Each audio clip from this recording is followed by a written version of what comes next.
his master have given him a wife, and she have borne him sons or daughters, the wife and her children shall be her master's, and he shall go out by himself. And if the servant shall plainly say, I love my master, my wife, and my children, I will not go out free. And again, this law and the spiritual overtone of it actually applies to today. You have those amongst you so-called Negroes, Latinos, and Native Americans who have actually developed Stockholm Syndrome,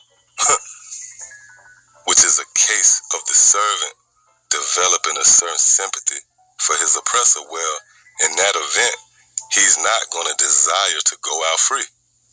Well, guess what? There's a law for that. And that's what we read in here again. It says, and if the servant shall plainly say, I love my master, my wife, and my children, I would not go out free, then his master, which this master here in this lifetime will apply to the so-called white man, right? Then his master shall bring him to the judges.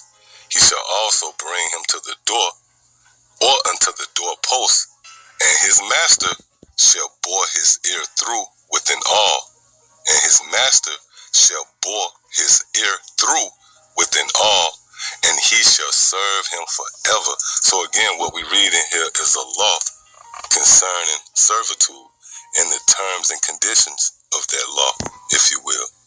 Well, if you have the servant to plainly say he loved his master, he loved being in subjection under his master, which that applies to you 2/3. You love being in subjection to the so-called white man.